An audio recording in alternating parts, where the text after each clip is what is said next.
하나님 최고의 선물 또 하루를 저희에게 이렇게 주시니 참 감사합니다. 아직 다 말하지 못한 하나님의 권능을, 하나님의 그 위대하심을, 하나님의 그 사랑을 말하라고 살려주심인 줄로 믿습니다. 오늘도 온종일 뛰고 달리며 모든 일 가운데 주님의 택한 자가 누리는 그 소득을 사람들에게 자랑할 수 있도록 도와주시옵소서. 예수님의 이름으로 기도하옵나이다. 아멘.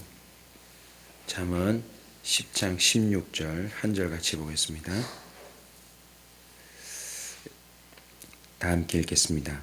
의인의 수고는 생명에 이르고 악인의 소득은 죄에 이르느니라. 아멘. 수고와 소득의 관계라는 제목으로 오늘 이 본문을 통해 우리 온사 식구들이 지혜를 함께 얻기를 원합니다.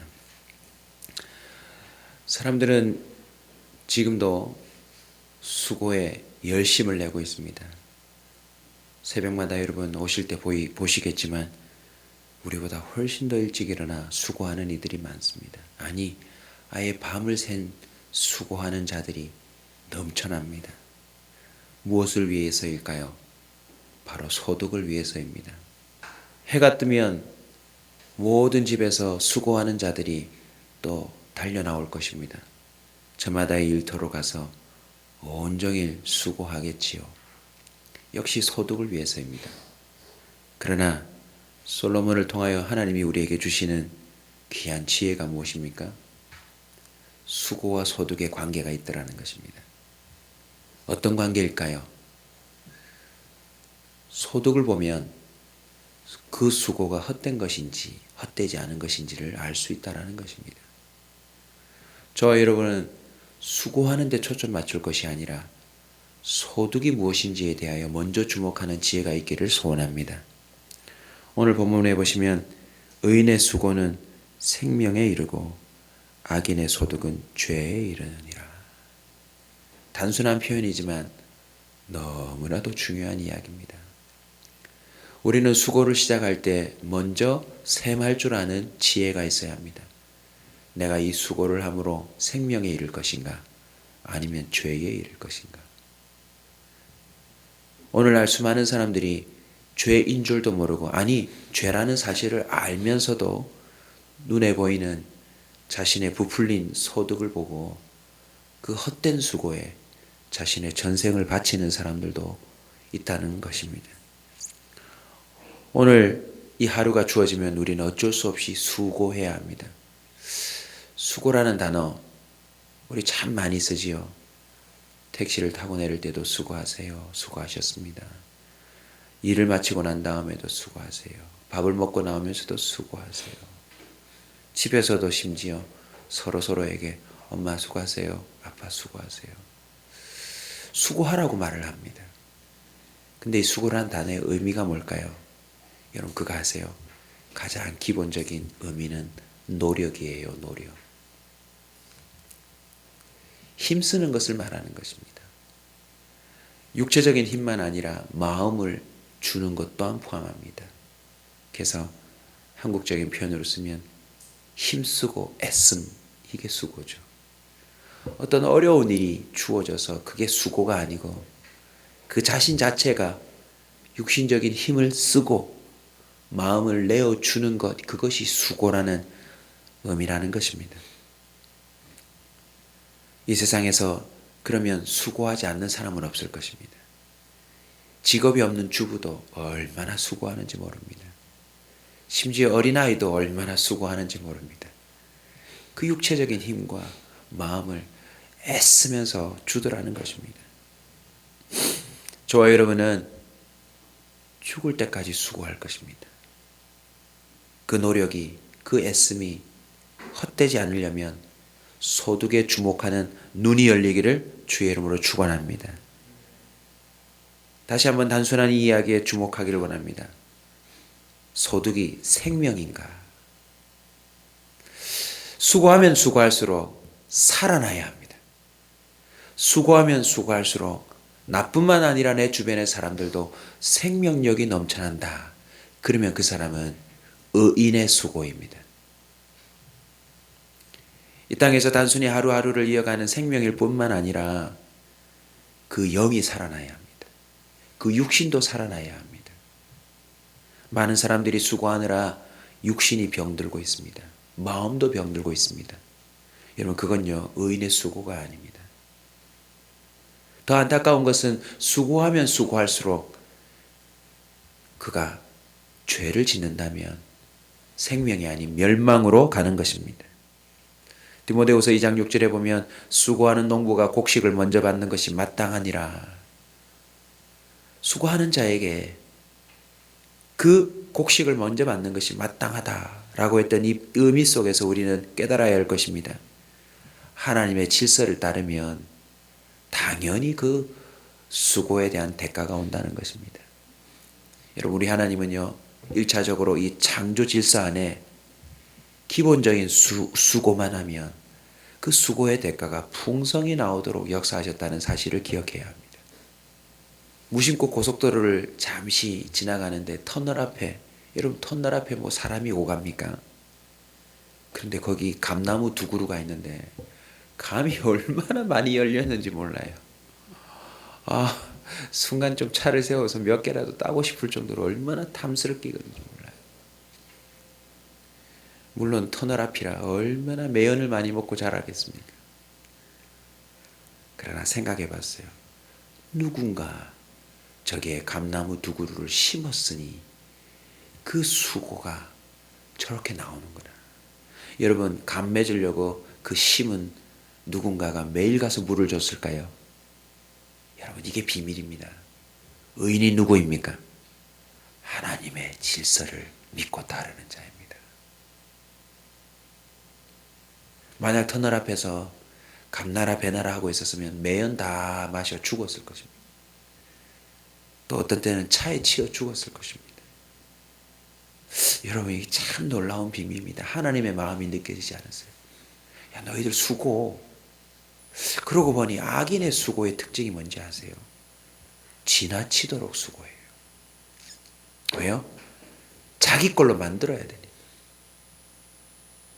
때가 되면 감이 날 텐데 그 전에 빨리 출하해가지고 남들보다 더 높은 가격을 받으려는, 물론 선한 동기를 가지고 하시는 분들도 혹 있지만 여러분, 의인과 악인의 차이가 가장 기본적으로 어디서 나는 줄 아세요?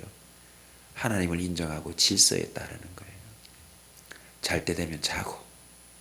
골로새서 4장 13절입니다. 그가 너희와 라오디게아에 있는 자들과 히에라볼리에 있는 자들을 위하여 많이 수고하는 것을 내가 증언하노라. 의인의 수고, 첫 번째는 창조 질서를 따르는 것입니다. 두 번째는요, 구원의 질서를 따르는 겁니다. 우리는 일하는 것보다 어쩌면 기도하는 일에 더 많이 수고해야 합니다. 일은 쉴 수 있어도 기도는 쉬면 안 됩니다. 세상에 보이는 모든 수고에 대한 대가는 나중에 불에 타 없어진다 하였습니다. 그러나 구원의 질서를 따라 자신도 가족도 잃어버린 영혼을 찾는 수고는 증언한대요, 증언.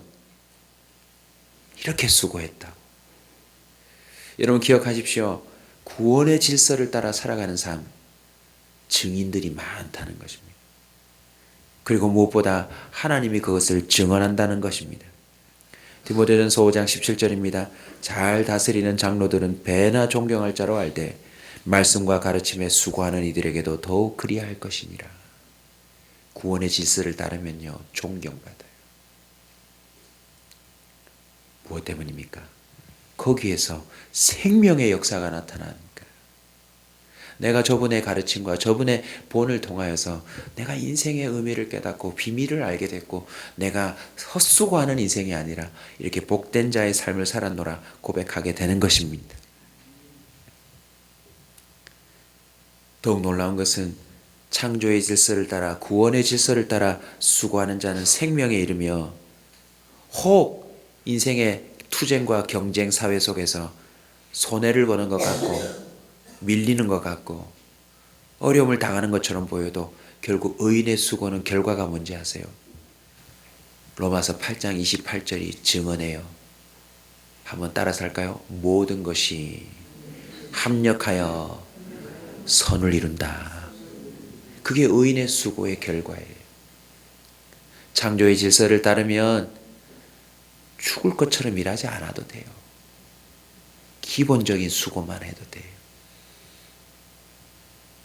그거 아시죠? 씨 뿌려놓고 허리가 아프지만 탁탁탁탁 하고 나서 그 오두막에 정자에 집에 앉아 등물하고 새참 먹고 얼마나 기쁜지 몰라. 우리가 매일 목격하고 있지만 이 빌딩 숲에서 나는 폼나는 이름표 달고 우르르 쏟아지는 그 수고하는 자들의 얼굴 보면 다 죽을 상이에요. 죽을 상. 정말 행복해서 막 기뻐하는 자 한 명도 없어요. 그러나 지금 시골 한번 가보세요. 죽을 것처럼 일하는 농부도 얼마나 기뻐하는지 몰라요. 내가 이 맛에 산다고. 악인의 소득은 죄에 이른다라고 말하고 있습니다. 창조의 질서를 깨니 죄고 구원의 질서에 벗어나니 당연히 죄가 아니겠습니까? 악인의 수고는 이렇게 시작합니다. 시편 4절입니다. 악인은 그의 교만한 얼굴로 말하기를 여호와께서 이를 감찰하지 아니하신다며 그의 모든 사상에 하나님이 없다 하나이다. 악인의 수고는요, 기본적으로 하나님이 없다 하고 시작합니다. 그리고 하나님이 이걸 못 본다라고 생각하니 그 안에 당연히 이기적인 욕심과 편법과 술수, 하면 안 되는 일들을 벌이더라는 것입니다. 은근슬쩍 그냥 이렇게 넘어가지 하며 자기의 소득을 위하여 죄인 줄 알면서도 또는 모르면서 그 일들을 범하더라는 것입니다. 그러나 시편 141편 10절은 증언합니다. 악인은 자기 그물에 걸리게 하시고, 악인은 결국 자기 그물에 걸려요. 자충수에 걸립니다. 잘 될 줄 알고 한 수를 던졌더니 그게 악수가 되어서 자신이 얼마나 힘들어지는지 모릅니다. 잠언 11장 7절입니다. 악인은 죽을 때 그 소망이 끊어지나니 불의의 소망이 없어지느니라. 로마서를 통해서 우리가 잠시 나누었던 것처럼 의인의 소망은 뭐죠? 근거 있는 확신. 예수 그리스도로 말미암아 우리가 의롭다 칭함을 받고 은혜에 들어감으로 말미암아 하나님의 신실함 속에서 우리는 늘 가질 수 있는 근거 있는 소망인데, 악인은요 근거 없는 소망이에요. 야, 이렇게 되겠다, 이래 하면 저렇게 되겠다라고 하는 근거 없는 소망이지요. 그러니 악인은 가면 갈수록 소망이 끊어집니다. 결국 잠언 12장 7절입니다. 악인은 엎드려져서 소멸되려니와 의인의 집은 서 있으리라. 아멘. 시편 1편은 복 있는 자에 대한 이야기가 나오지 않습니까? 오늘 잠언 10장 16절을 통하여 수고와 소득의 관계를 바라보고 있는데, 좀 더 긴 제목을 붙이자면 의인의 수고와 악인의 소득인 것입니다. 시편 1편도 역시 복 있는 사람과 악인의 비교를 시로 표현하고 있습니다. 복 있는 사람은 어떤 사람입니까?